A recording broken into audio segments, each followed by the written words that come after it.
Hello, listeners. This is me, Cole. I'm your host for the final episode of Season 6 of The Show of Requirement, a Harry Potter podcast. And with me today is Spencer and Abby and... As promised, Brandon. listeners, we're finishing this book.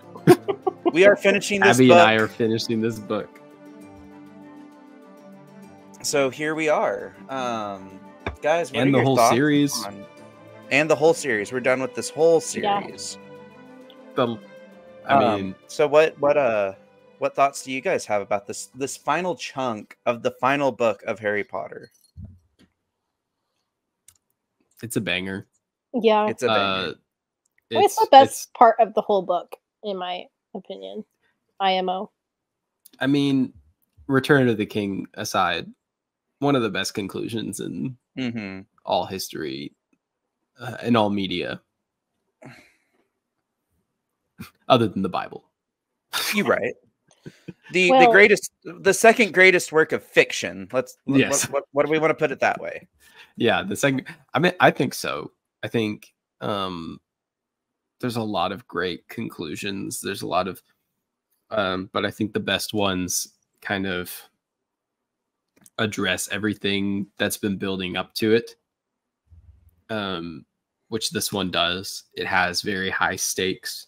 It has an ending that, as far as I can tell from the pulse of the Harry Potter fandom, is genuinely beloved by most all.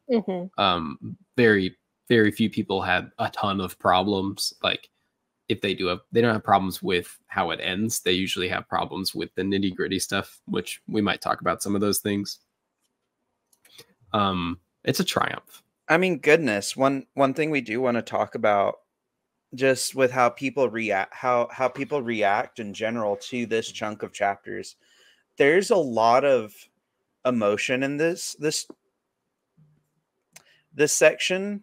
We get a lot of beloved character deaths, and not so beloved character deaths. I don't know if we'd say that Voldemort is a very beloved character, other than he's Bellatrix.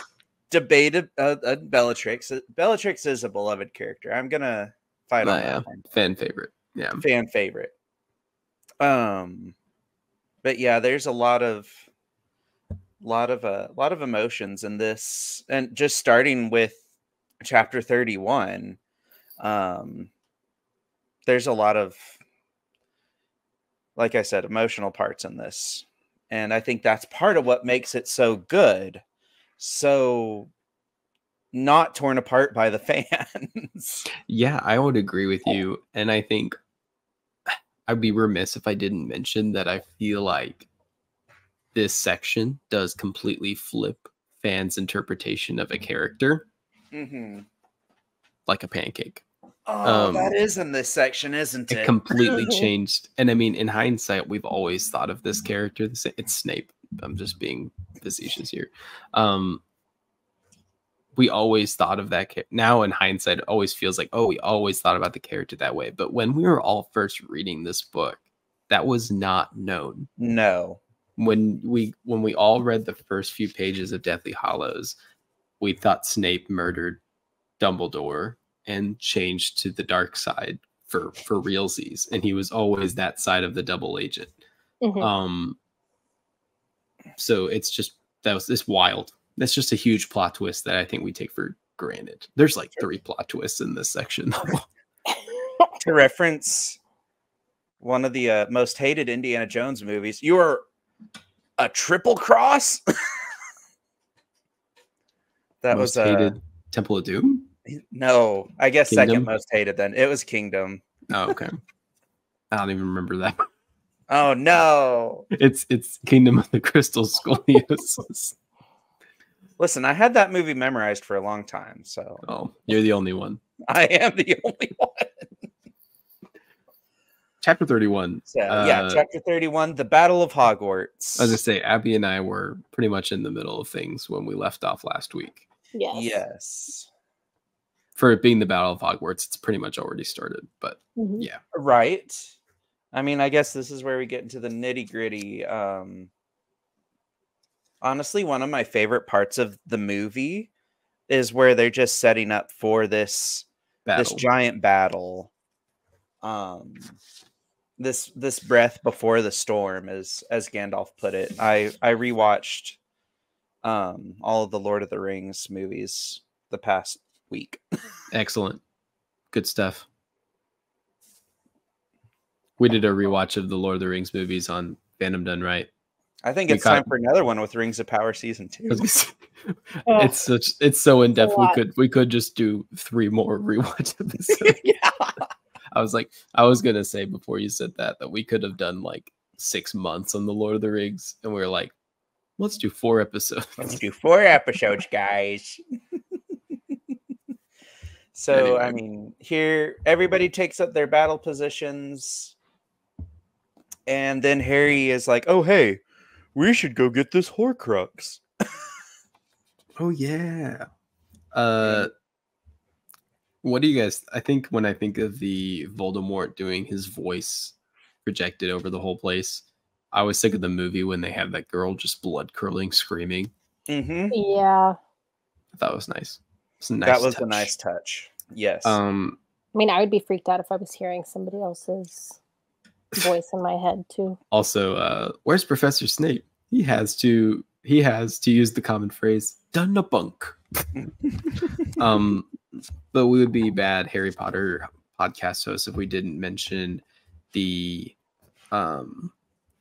when Pansy Parkin says somebody grab him, which the movie does a little differently, but it's fine. Before Harry could speak, there was a massive movement. The Gryffindors in front of him had risen and stood facing not Harry, but the Slytherins. Then the Hufflepuffs stood. And almost at the same moment, but not the same moment, the Ravenclaws. Yep. So just want to note that, and then also, where does it say how many of them stayed from each house? I don't remember. I don't see it.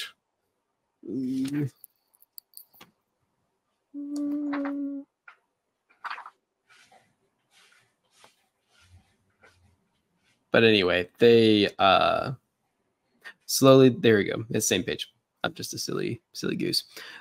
Slowly the 4 tables emptied. Slytherin table was completely deserted.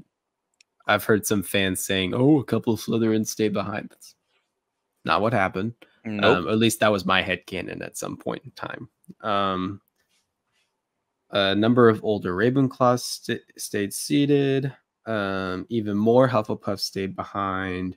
And then only half of Gryffindor tried to stay, which is obviously more than the amount of old students there are. And right. Gryffindor and so McGonagall has to shoo a bunch of kids out, including Creevy, which what a pang. Yep. And Peaks. See, it's just like little mentions to the whole series before, because Peaks was the one that played Quidditch last year. Mm-hmm. Anyway, I just wanted to be good, make sure we cover all our bases there. I mean, because this is the last time we're touching this one for a little bit. Yeah, we're never talking about Harry Potter again. Oh my gosh. No, we'll have to talk about this again, but specifically Deathly Hallows. But the book, yeah, 100%.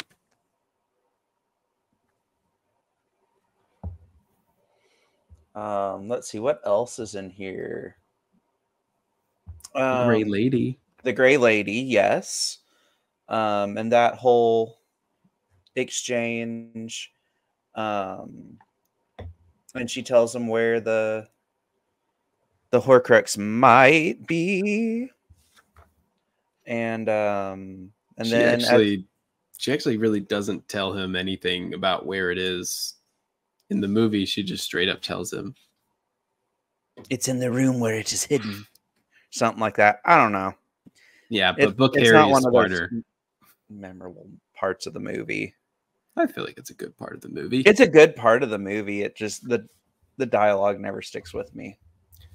And I think it's good to note that there's not there's bad Ravenclaws, there's bad Hufflepuffs, there's bad Gryffindors. Peter Pettigrew being the main one of those. How dare you? I'm just kidding. Cole heads the Peter Pettigrew Opedia page. I wonder what he would have been. Now, this is something I've never really pondered before until we've done this, is how certain characters would have fared in this battle. How would Peter Pettigrew have fared in this? Would he have stuck with Voldemort? Would have been a face in the crowd of the Death Eaters. Probably. And when they started losing, he turned into a mouse and run for it. He's one of the few characters I feel like I would know almost exactly what he would do. Right. So then, I mean, Harry runs into Hagrid and Fang and Gulpy. There's like so much going on. There's way too much going on. He's just like, I told him to put me in the castle, and he threw me through a window. What a sweet lad. I love that there's a battle going on, and Aberforth starts chewing out Harry for all the people thundering through his pub. I'm like, there's a literal war going on, Aberforth. Aberforth, shut up and redeem yourself. Why did Hagrid sort out his Fang? Priorities? Fang, it's like Fang becomes a liability within like 10 seconds. Oh yeah, terrible idea.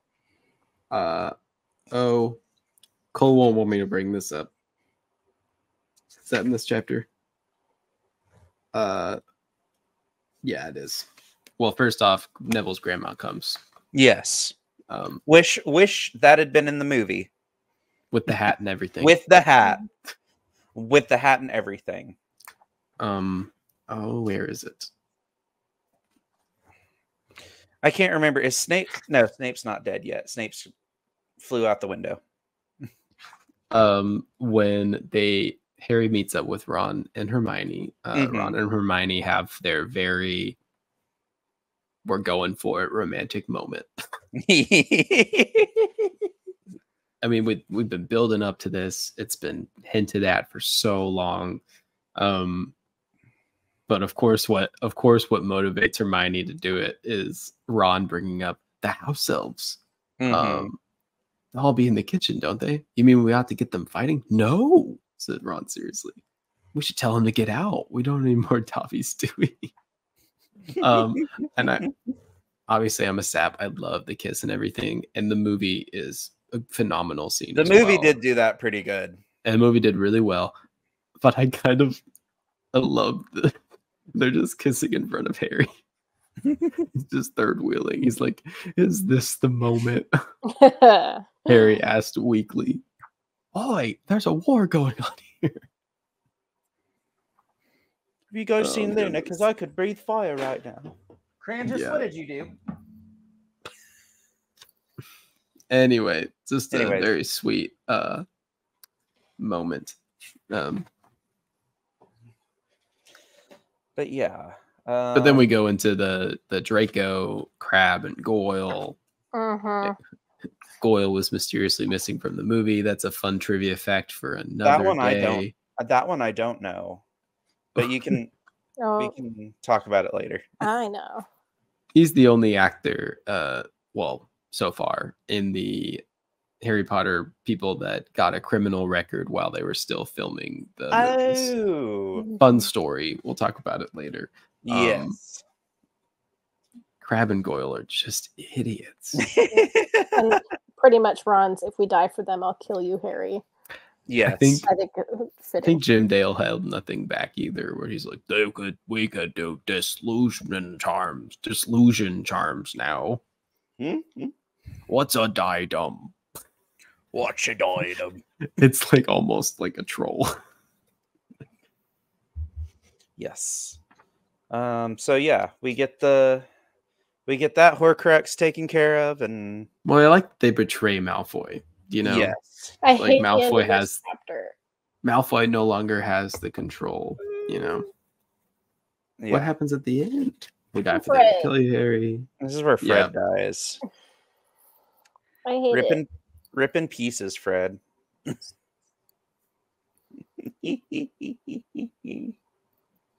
Oh, you don't think it's so funny? Me neither. I will confess again, just for one more time, that I am that person that Googles did Fred or George die like every other week or so. I genuinely can't remember which one. I'll forget later this evening. Yes. which one of them is. The worst. And because I think I used to think the one that lost the ear is the one that died, but that's not the case. No. Is that foreshadowing? Maybe. He loses like half of the pair. Dang. Well, this took a dark turn. This whole book is a dark turn. So yeah, and then with that, Fred dies, and the battle enters the school. At that point, most of the fight had been contained outside of the school, and now all heck breaks loose inside the school. So in chapter 32, the Elder Wand. The creepy Voldemort hands in the picture in my book. Kind of creepy. I'm gonna ask Cole a question here. Yeah. And Abby, obviously you have read everything, so you can probably lean into this too. How does either this stack up?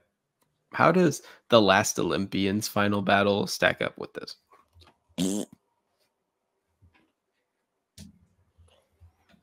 I remember loving it when I read it, but I think the Last Olympians is good, but it has nowhere near the amount of detail and length. But granted, we're talking about for Last Olympian, that's a whole city. I think Rick had a struggle making it scaling of that battle. I agree with that. I think he swung for the fences and still ran a home run of bases, to use a baseball terminology. Like, he still got the home run, but it didn't actually go over the fence. No way. And I think scaling, and I think there's so much familiarity in Hogwarts. Yeah. And Rick had done like 12 battles in Camp Half-Blood at that point. So he couldn't exactly do it again. But seeing this place that as fans have known and loved along with Harry, come to think of it as home, seeing it get destroyed and seeing all the people that we've loved and characters we've grown to love die. Which miserable. It's only so to see heart-wrenching. the custodian try to do it all with a broom afterwards. I did not cry while reading The Last Olympian, but the first time I read this, I cried multiple times throughout. I don't think there's a fiction battle that stacks up other than maybe Return of the King, but that's a different which final battle in Return of the King are we talking about? Are we talking about Minas Tirith? Are we talking the battle at the Black Gate? Which one are we talking about here? Actually, Cole, I'm talking about the one in the Shire that's not in the movie. Oh, you're right. I forget about that one because it's not in the movie. Yeah, I don't think that I've read a fiction series that has this big conclusion that has a final battle. That they all have final battles of some kind, but they're not close. We'll talk about the one in the Hunger Games when we get there. If we must.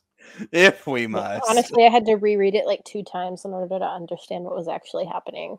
There was a weird section where I was like, is she hallucinating? Yeah, Abby, I need to talk to you about that after this. Fair. I think the emotional stakes get really crazy really, really fast with Fred dying. They can't, the Weasleys, especially Ron and Percy, just can't bring it together. Well, and even the first sentence of the next chapter says the world had ended, so why had the battle not ceased? It's like, oh, dang. I'm gonna Hermione's fight you that go ahead. maybe the only other, I'm looking at my Funko Pops here just because there's a wide array of fandoms present. Endgame might be the only one that stands a chance against this final battle. Familiarity with characters, yes, but place, Yes. it's a empty CGI It's battlefield. an empty CGI field where the Avengers compound used to be. It's good. It's passable. But Hermione is trying to get Ron to focus. Just says so much about Hermione's character. Mm-hmm. How even in this terrible moment, she can still keep it together. Hermione saves their butts this whole book, as we all know. As usual, it's Hermione that saves everybody's butts all the time.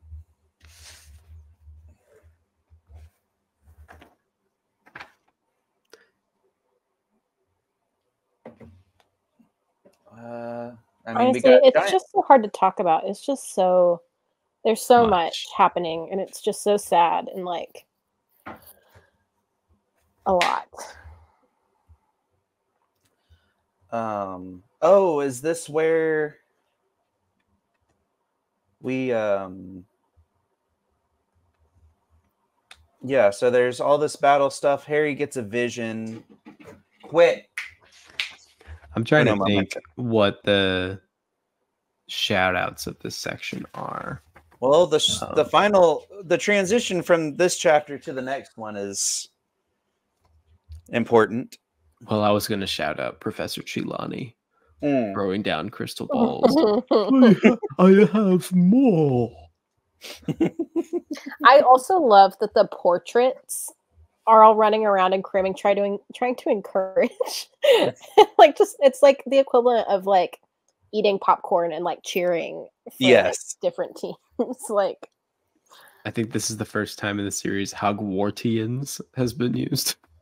Yes. That I don't remember. Page 646. Yep. The fighters gather, Death Eaters and Hogwartians alike, for the Acromantulas, which that's what freaked me out. Mm-hmm. Yes. Well, thank you. Little bonus for the YouTube watchers. And then the other shout out, which Abby, you might have been about to bring this up anyway. Harry can't produce the Patronus. It's hard when everybody around you's dying or at risk of dying. Well, and like Ron and Hermione also, they manage to, they both produce and then they flicker and go away because they can't hold them up. And then a silver hare, a boar, and a fox, which we never knew what any of these people's Patronuses were, soared past Harry, Ron, and Hermione's heads. The Dementors fell back before the creature's approach. It was Luna, Ernie, and Seamus. Oh, and yeah. And then Luna's like, that's right. As if they were back in the room of requirement and there was simply spell practice for the DA. That's right, Harry. Come on. Think of something happy. Where else? And then Harry can't. He's like, something happy. He said, his voice cracked. We're all still here, she whispered. We're all still fighting. Come on now. And with the greatest effort it had ever cost him, the stag burst from the end of Harry's wand. That got me this time. Really bad. But yeah, then they have to go to Shrieking Shack. It's Hermione's turn to say, are you a wizard or what? Mm-hmm. To Ron. And then, I don't know, Cole.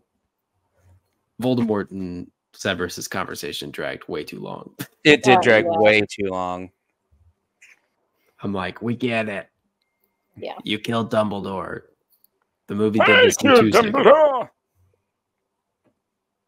So silly. But you know, for how much he cares about wand lore, isn't Voldemort killing Snape with a snake? Nagini? So does he even get possession of the wand? He's just stupid. I honestly have really lost track. I don't know what Voldemort's thinking anymore. I don't think Voldemort knows what he's thinking anymore. He's too. I don't know that he is thinking. I think his soul he's is too grasping at straws, trying to make things happen. And I think the movie kind of used this kind of headcanon. It kind of emotionally pushed us that direction, at least, where his soul is so shattered that he's not thinking. He's losing existence. Everything. Yeah. He's losing it.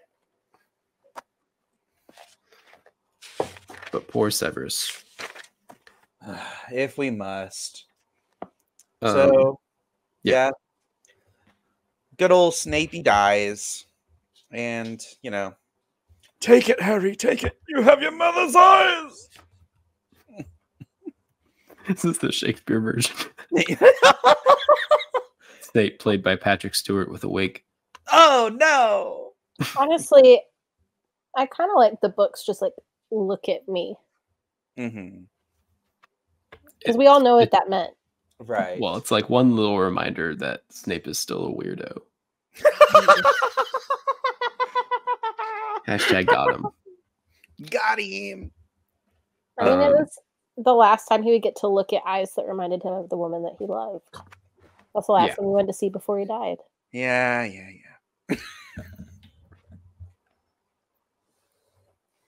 So I guess that takes us to what? Chapter 33? The Prince's Tale. One of the best chapters in Harry Potter, period, bar none. Something I wish is that I had read this book when it came out, because, I mean, just like especially with the Percy Jackson books, before I even started in on the book, I'd look at the chapter list and be like, okay, so what's going to happen in this chapter? This one, I mean, this book, it was kind of self-explanatory until you get to the Prince's Tale. And of course I go, well, that's going to be about Snape, but that's a weird place to have Snape's entire backstory, because I'm assuming that's what we're going to get.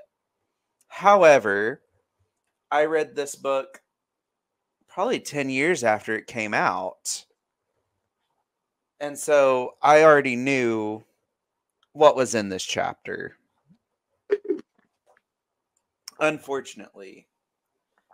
I mean, it was fun. There was a lot of, I remember in reading Chamber of Secrets and totally being fooled, being like, oh my gosh, Hagrid did it. How dare he?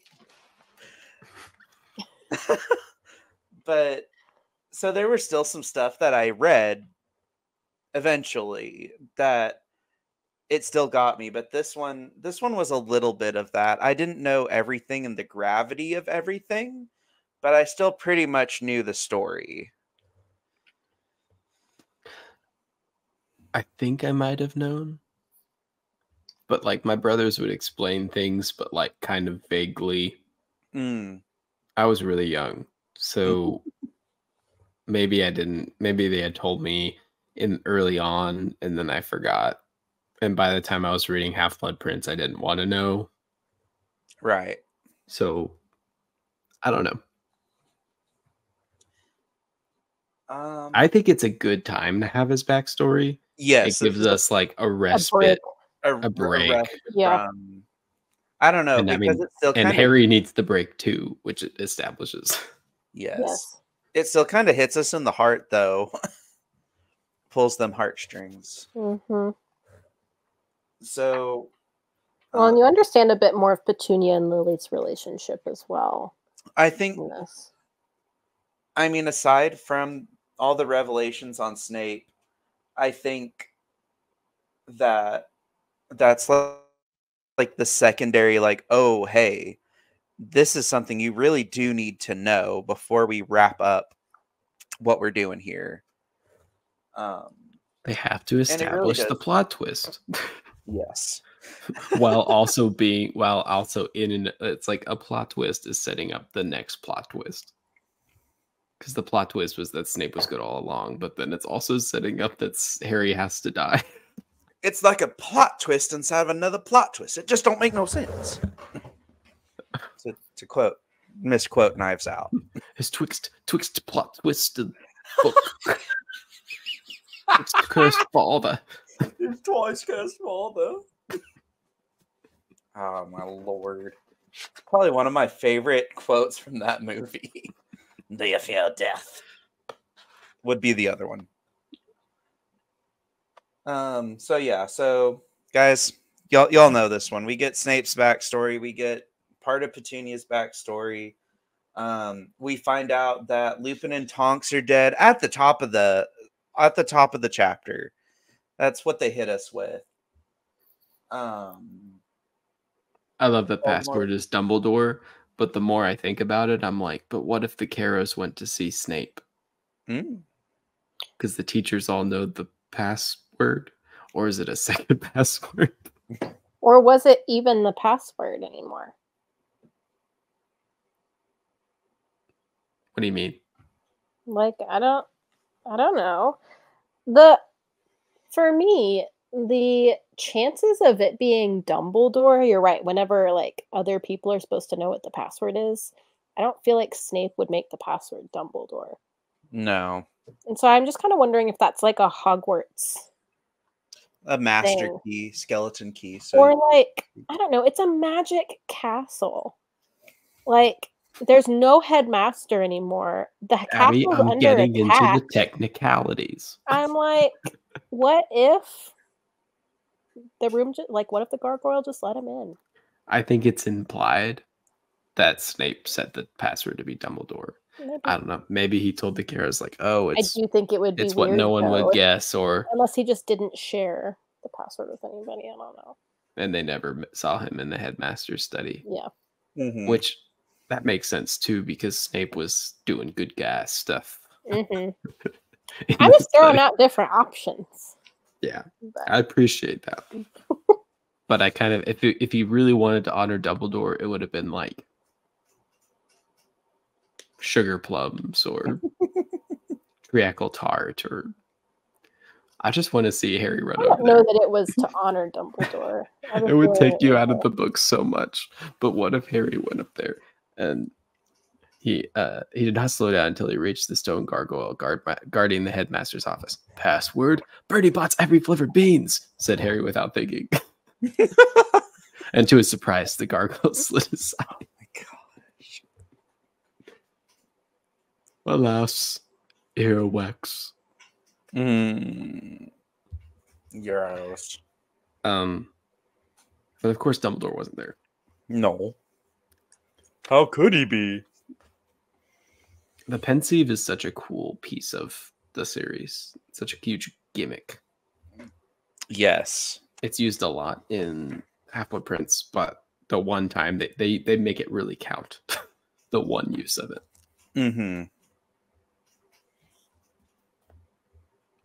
I don't know. My mind, obviously, since I've got Lord of the Rings fresh on my mind, I also see it as kind of like a dangerous thing. Almost like the Palantir. But at least with this, with the pensieve, you don't know if there's somebody on the other side or not. There's nobody on the other side, but you don't know if there's anybody like behind you because you're exactly in the pensieve. Yeah, it's a very vulnerable state. It's also your head in a bowl of water. Yes, it's very also vulnerable. It's also Marauder's fodder. Yes, I don't know how the word's pronounced, but this makes people clamber for Marauders movie series, book series. And now that I think about it, I don't think I want more Harry Potter that's straight to movies. I think we'll talk about this more surely later, but I think JK could take a page out of Suzanne Collins's book and write the book and like organize it all to set up. The book comes out, the movie comes out soon, 1 year after or whatever. I just think that would be a more successful way to build up the anticipation and stuff like that. And I just think it also gives you a more organized place to write. So then JK can still write the books if she wants to. And then she doesn't have to write the movie. because we all had opinions about the Fantastic Beasts series, but not all of them felt like movies the whole time. Yes. It's the first one is still one of my favorite movies of all time. The second one feels like a book. Yes. And the third one feels like a movie because they brought in the screenplay guy from the Harry Potter movies to fix it and to adjust things. And so, anyway, getting off my soapbox now.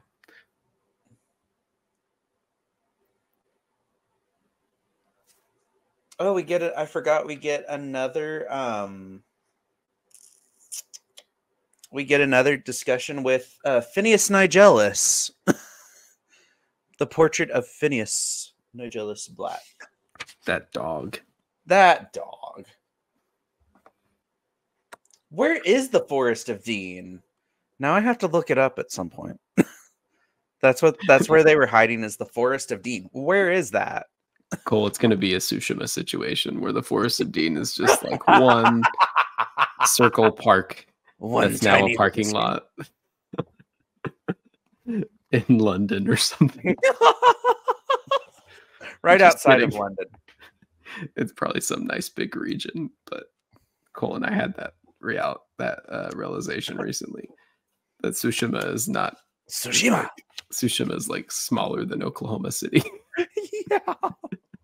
Doesn't feel like it when you don't fast travel. I fast travel like crazy. Yeah, there's a bunch of stuff between Lily and Severus and the breakdown of their relationship. It's a bit fast-paced, but yeah, this is a very fast-paced chapter. It's very gripping. And then you get Snape trying to convince Dumbledore to protect Lily and James, and then Lily and James dying, and Snape being a double agent, and then Dumbledore telling Snape about Harry and all the things. I would say this is the last time we get to hear from Dumbledore, but it is not. Nope. It's not. But I do like the way he goes after, like, just so dumb that he put on the ring at all. But you have done very well, Severus. How long do you think I have? Dumbledore's tone was conversational. He might have been asking for a weather forecast.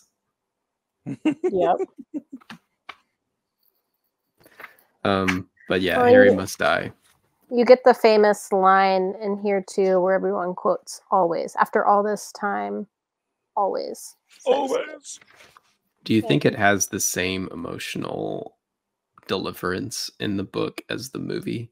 Oh did? No, there is like Alan Rickman and Michael Gambon in that scene was great. Yeah, earlier you said like no, and then I was gonna say as Snape would say no. No. That's Dr. Evil. No. Nah, you're right. What's the difference? Dude, okay, there we go. Mike Myers playing Snape in the reboot. It's fine. Well, and they spent some time covering Snape's tracks from this book, just in case we still thought he was a bad guy. So he is the one that suggests that he confunds Mundungus. That's a hard phrase to say. Confunds Mundungus. Confunds Mundungus. Confunds Mundungus. Ah. Oh, wow. Confundus. Condundant Fundungus. Confundus Mundungus. Fundungus. Whoa, Fundungus. Never mind. Some listeners enjoying this. Someone out there. David won't. Yeah. 100%. But yeah, Snape makes Mundungus come up with the idea for Polyjuice Potion. And then he tried to hit Lupin instead of George. Well, and also Dumbledore through the painting is saying, "Oh, you need to play it for stakes. You need to actually try to hit some of these people." Dang. Does Snape hate the Marauders? Yes. Absolutely. But that wasn't really his motivation here. No. He just happened to be chasing those two and went for Lupin to save George. Yeah. That means a lot. What if Lupin had lost an ear and not George? Like, goodness, how much more can you scar a man? Yep. I just love this series. You know, I was like I was kind of anti-Snape a lot of this read through. And when I was first reading this book again, I was like, darn you, JK. So the Snape spot where I sit with Snape is that I think he still did not treat people well. Like, he was still not a great person. He was still a D-bag. But he has redeeming qualities. Like, he was trying to do something good, but still ultimately just like really struggled with the hatred he felt for like Harry's dad, and then feeling conflicting feelings about Harry, because it's like his enemy's son, but also the woman he loves son. And I think that there were times where he was doing good things, but ultimately he still, like, we all still felt angry with him because he was kind of a turd. Oh, yeah. And so do I think he's a bad person? No. But I think he has flaws, and I think he has redeemable qualities. Do I think he's a villain? No. I just love his friendship with Dumbledore, and you kind of see how it develops over time. I don't know where it is, but he's talking to Dumbledore in Goblet of Fire before Voldemort returns, and Dumbledore's talking about are you tempted to join Voldemort again? And no, said Snape, his black eyes on Fleur and Roger's retreating figures. I am not such a coward. No, agreed Dumbledore. You are a braver man by far than Karkaroff. You know, sometimes I think we soar too soon. That's a banger of a line that doesn't get talked about very often. Not at all. But Dumbledore just and then Dumbledore walks away, leaving Snape looking stricken. Like, it's kind of insulting to Snape that Dumbledore would even say that he isn't a Slytherin. But then I just found myself smiling when Snape's leaving to give the sword to Harry. And he says, "Oh, Severus, be careful. They might not take kindly to your appearance." Snape turned at the door. "Don't worry, Dumbledore," he said coolly. "I have a plan." And he left the room. I'm like, I have a plan. Then jumps out the window. It's just he's great. He's great. Dumbledore looks out the broken window. You think he's got a parachute? And Snape's just like, "Are you still going to tell me? Are you still not going to tell me why I need to get Potter the sword?" "No, I don't think so." No, I don't think I will. But yeah, we need to get moving on. But so yes. So to segue, one of the most important things that we learn in the previous chapter is that Harry was set up to die. Yep. In a way. We have, so that takes us to chapter 34, The Forest Again. Not much to talk about here. I mean, not much to talk about. Casually, he has the Resurrection Stone. Casually. Which actually was the top of the Gaunt's ring. Which they didn't really get into that, but I had forgotten that Harry was actually right about that fact.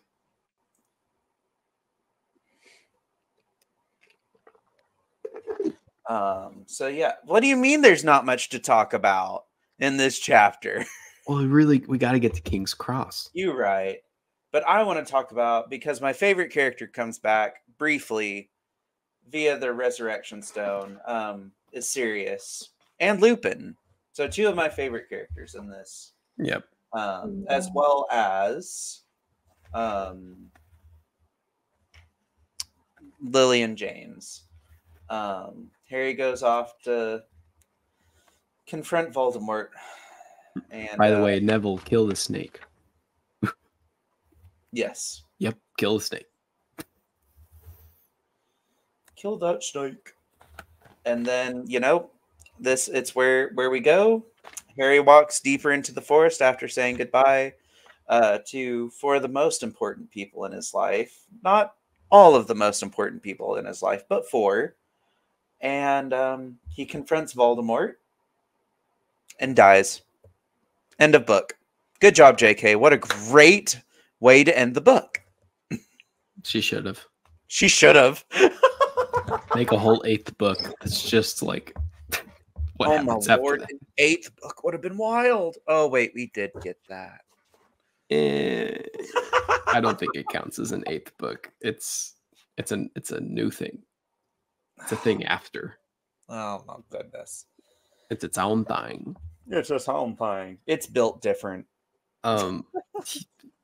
Quite literally, it's a play. It's a play. Yes, it is built different.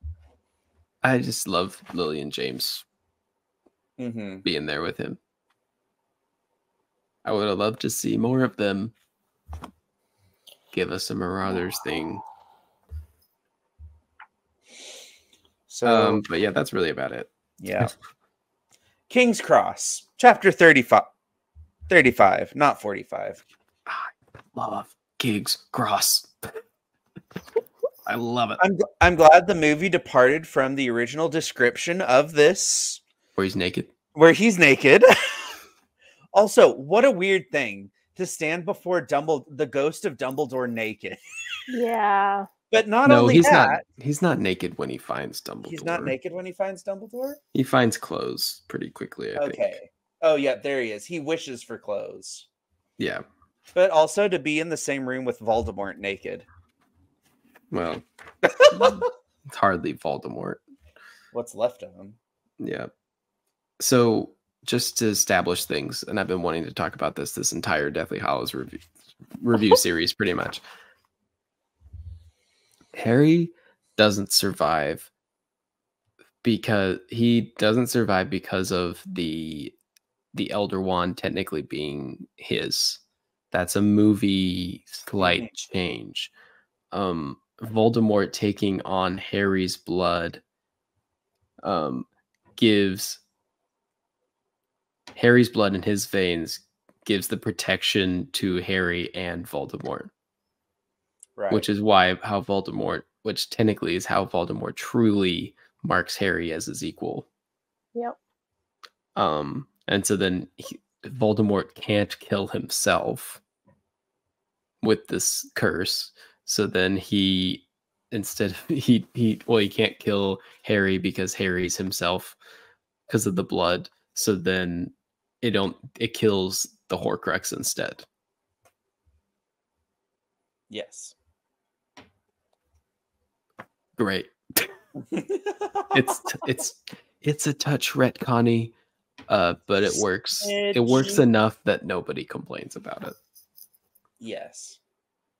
Oh, good Lord. SparkNotes outlines all of that right here. Oh, it does? Yes. It makes it more simple than I just did not. It said, to quote SparkNotes, to cite it, Harry is still alive because Voldemort reconstituted his own body out of Harry's blood in Harry Potter and the Goblet of Fire. Because Voldemort contains Harry's blood, as long as Voldemort is alive, he preserves Lily Potter's charm, so Harry can't die at his hand. Thus, paradoxically, while Harry had to die before Voldemort could, Harry can't die while Voldemort lives. They have a double bond with Voldemort's soul in Harry and Harry's blood in Voldemort. Neither can live while the other survives. Correct. Fulfilling the prophecy. Correct. What an idiot. What? Voldemort, I mean. Idiot. Goodness. I just love, but it's just such a sweet. It's just such a sweet scene with Harry and Dumbledore just chatting it up. And Harry Potter heaven. Or whatever this is. A lot of discussion about Lucius Malfoy at King's Cross. Oh, yeah. Not the person we thought would be brought up in King's Cross, but they definitely kind of left that one out of the movie since they changed how the Elder Wand works. Yeah. And he manages to talk all about the Deathly Hallows and kind of gets into more detail with that as well. Yes. More. And Dumbledore gets emotional. He talks about Ariana. He talks about Grindelwald. Also something that was left out of the movie. Well, I feel like it kind of reestablishes for the people that have seen the Fantastic Beasts stuff. You're very kind, Harry, but while I busied myself with the training of young wizards, Grindelwald was raising an army. They say he feared me, and perhaps he did, but less, I think, than I feared him. Which is kind of the whole plot line of Crimes of Grindelwald. Right. Just to give some pros to that series.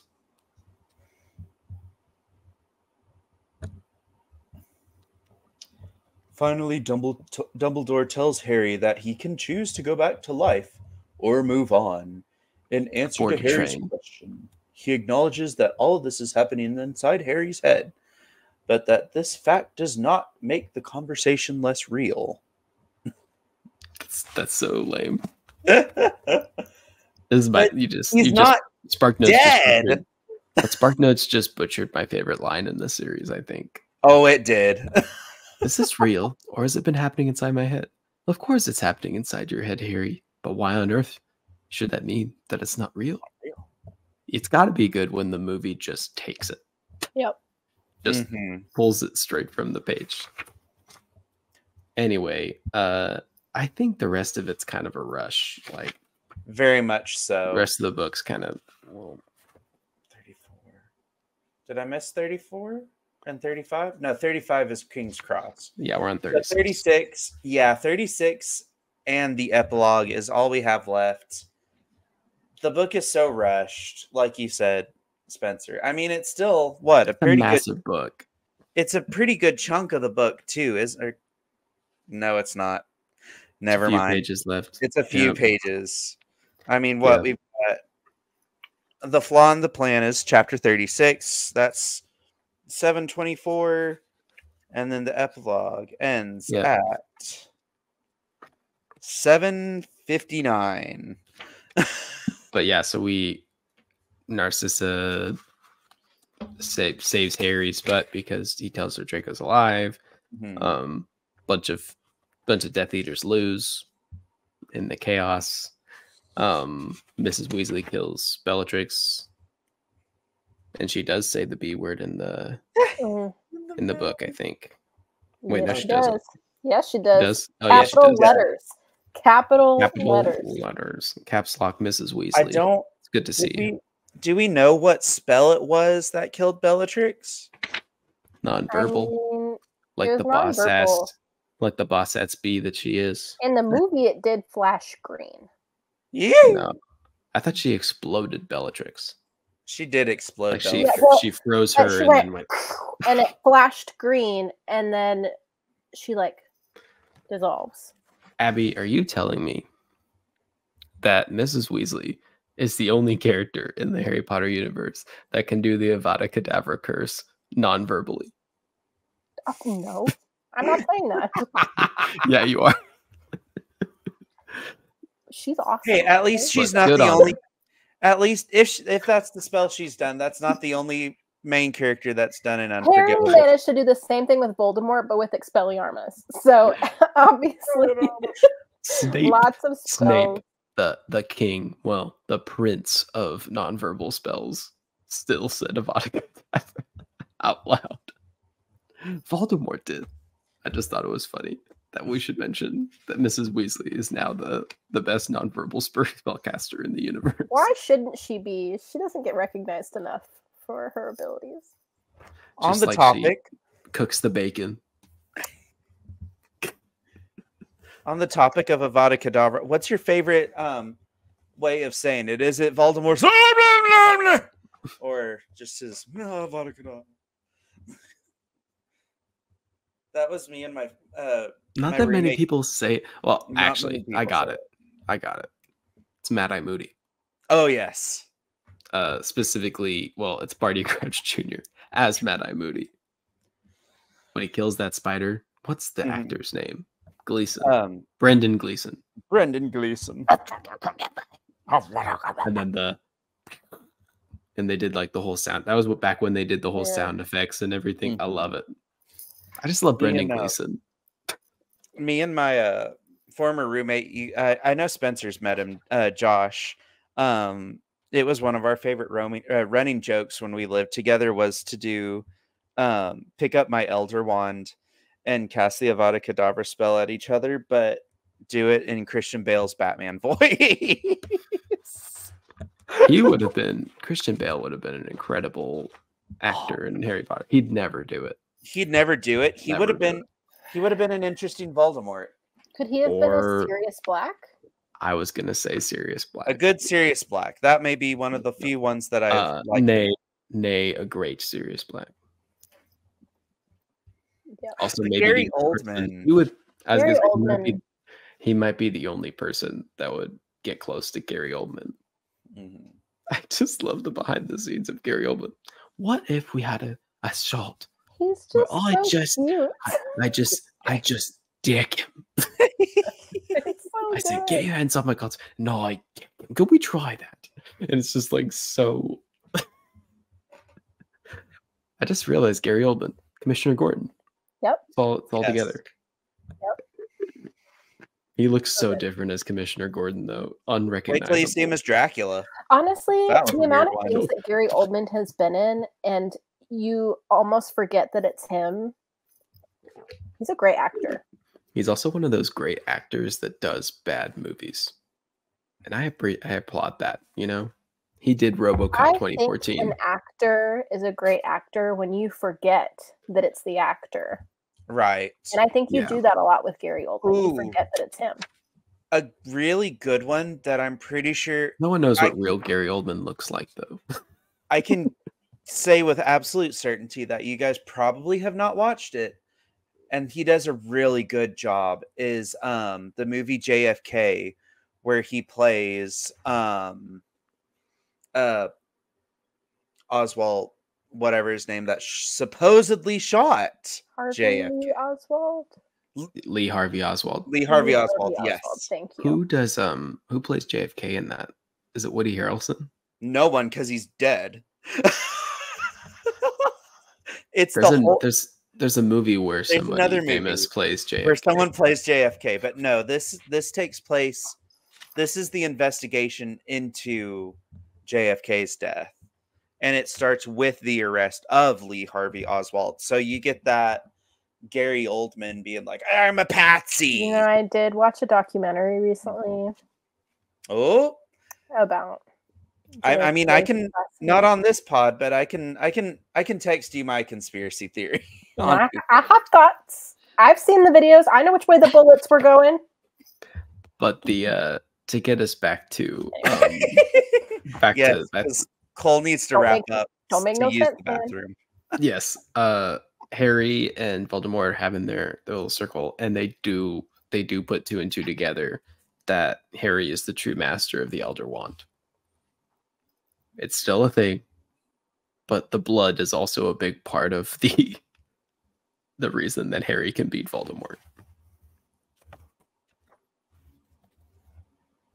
I do. Okay, so I have qualms with the way that the movie did this battle with Voldemort. One, I think my wand as hard as I can. I think the weird, like them like blending bodies while flying through the sky thing. Oh yeah. I think David Yates was losing it at this point. He was just like, just meld their faces together. What? Just do it. Just do it. I also am upset that it wasn't in front of a large audience. I think that this is not, while this is incredible, it is not very, as Deadpool would say, it's not very cinematic. No, it's not cinematic, but I like it. And it takes place in the Great Hall, not in the courtyard. I mean, it's all I'm saying is I'm a little upset there weren't more witnesses. And we didn't get Flitwick and McGonagall dueling Voldemort all at once. Which would have been awesome to see. Wait, who was the third one? Slughorn, McGonagall. And Flitwick. Oh, Flitwick, yes. It was very much in the movie, like, they were at each other and then it was like, da, da, da, and everybody, dead. But in this, like, they are having a little bit of a conversation, but then Harry's like, come on, man, this is your last chance. Try for some remorse. Like, you can we can give you, like, just the littlest bit of a chance. I think Harry knew Voldemort wasn't going to take it, but Harry was trying to show him a little bit of mercy, I think, at the end here, or at least help him think about what you've done before we really end this.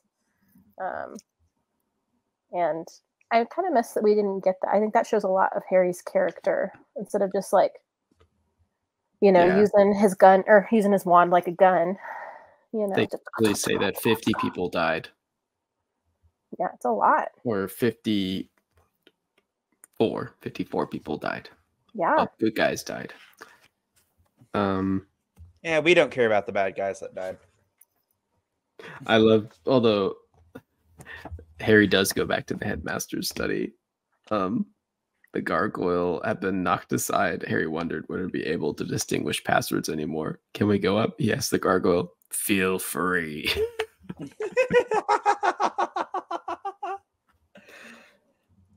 All of the headmasters clapping. Mm-hmm. And we got to talk about Harry decides to tells Dumbledore's painting what he's going to do with the Elder Wand.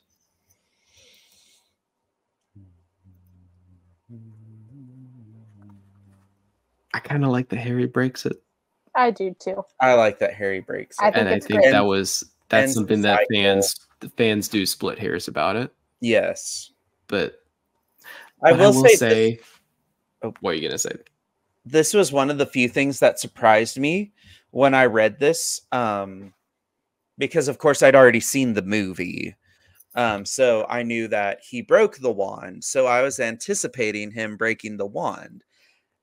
I gotta say, when I first read it, I was kind of mad, but I mean, it has been 10 years now. It's very third brother style. Oh. Yeah. It's been like Harry's definitely being like his ancestor. Yeah. I like that he broke the wand. Yeah. I'm in agreement. But I like that he repairs his own wand. Yes. With the only wand in the entire world that can do it. The only thing in the entire world that could do it. And he's like, he just knows that it'll work. Yep. All right, Spencer's favorite portion of the book. It's become a big scene in this universe now, because not only is it the epilogue, it's also the intro scene to Cursed Child. And also one of the most memeable moments in the entire series, where he goes and says his son's name, which I'm not going to repeat because I don't remember. Albus Severus Potter. Yes. You were named after the two bravest men I've ever knew. But that becomes such a meme. The meme where he's like Albus Severus, Hermione, Ron, Albus, Aberforth, blah, blah, blah. You were named after effing everyone. I think that's my personal favorite. A close second would be, Dad, what if I don't make the Quidditch team? Bludger, Batwood, if you don't make the Quidditch team, don't get on the train home. It's Oliver Wood. It's Oliver Wood and his son. But yeah, I'm really bugged. I'm really happy that Harry and Ginny ended up together. I'm really, really, really, really, really bugged that Ginny had no naming at all. Not even a little. I just can't fathom that Harry would do that. That's very out of character for Harry. It's very out of character for Ginny. It makes no sense. I don't know. Ginny would not let Harry name their son after Snape. It would not happen. I also feel like Harry probably would have pulled the "well, I'm the chosen one" card. He would not have done that, though. Harry would not have done that. I don't know. He's done it before. I think he could have explained what he saw and experienced, and then what Snape experienced, and then I think maybe James Potter. Okay, Lily. Really, we're getting a little far here. Albus Severus is like the last straw. But I do love the last line. He'll be all right, murmured Ginny. I know he will. The scar had not pained Harry for 19 years. All was well. Yeah. Yep. Also, but yeah, we do want to mention that Teddy Lupin seems to be doing just fine. Kissing somebody's cousin is what Victoire Spark Notes Weasley. Tells me. It's Bill and Fleur's daughter. Gross. Who's like 1/8 Vila or something. Yep. Anyways. That's a wrap, guys. We made it. We Wow, did it. 19 years later. Yeah, it does feel like 19 years. So I was going to say, Cole, I think this is the longest, technically speaking, the longest podcast series I've ever done. Cole jumped in the middle. In the middle. The longest one I've ever done. I came in at Prisoner. And now we're here. I mean, you jumped in at the best point. Yeah, you're right. Third book. Now we're here. Yeah. All right, guys. And I will not be rereading this until I read this to my kids. Okay, we have to. Illustrated editions? Everybody? No. We have to rank. Oh. I couldn't remember what I did last time. We would be remiss. I don't either. But we'd be remiss if we didn't rank. I think Deathly Hallows is too overloaded for me to put it at number 1.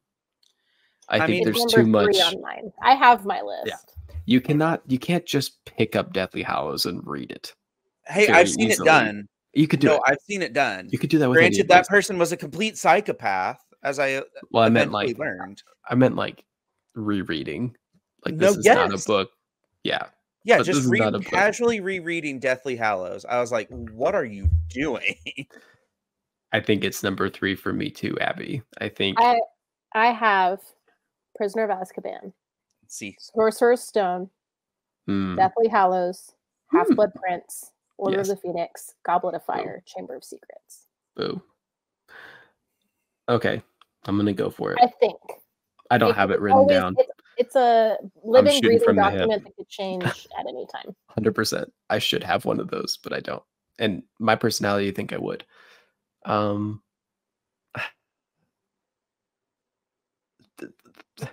Half-Blood Prince? Boo. Hey, I think that's fitting for you because you always say that Half-Blood Prince is your favorite. I think I give it too much. I think I love it so much that I can't not put it at number 1. I'm always chatting about that one. So yeah, Half-Blood Prince. And fans, get over it. You're wrong. Half-Blood Prince is a great book. Prisoner of Azkaban, especially on this read through. It's so good. Mm-hmm. It's the best, like, just Harry Potter tale. You know, you don't have to get into the whole series. That's why it's good. Deathly Hallows. I think I said Goblet of Fire. I think I said Chamber of Secrets, then Goblet of Fire, then Sorcerer's Stone. But Sorcerer's Stone might be more higher than and then Order of the Phoenix has dropped to bottom. That's the only thing I remember from the last time I did this list. Order of the Phoenix just kept. I just jotted mine down real quick so I could remember. Mine goes Prisoner, Hallows, Sorcerer's Stone, Goblet of Fire, then Chamber of Secrets, because I like the snake and the kind of the Voldemort backstory-ish. Then Half-Blood Prince, and then Order of the Phoenix. Half-Blood Prince is so low. It's so low because, and I told you all this, I hate how whiny Harry is. This Order of the Harry's not whiny in half. Order of the Phoenix, Mockingjay. They're equal. Because Speaking of how whiny the protagonist is. As we finish season 6, just so you know, I'm going to do this for Cole so he doesn't get lost. We usually break for the summer for the Show of a Crime and a Harry Potter podcast. This is still the case. So we're going to be breaking for the next couple months. We're going to come back with season 7 in August. Trust, as the kids say, trust. We will be back in August because we got to do the movies now. Yeah. We have other things we want to cover. Yes. We'll put a trailer out. We'll do. David and I will do something. We're very excited for season 7, but we will not be coming back for a couple months. So revisit episodes, share episodes. If you're behind on these read through episodes, get caught up. Do what you need to do.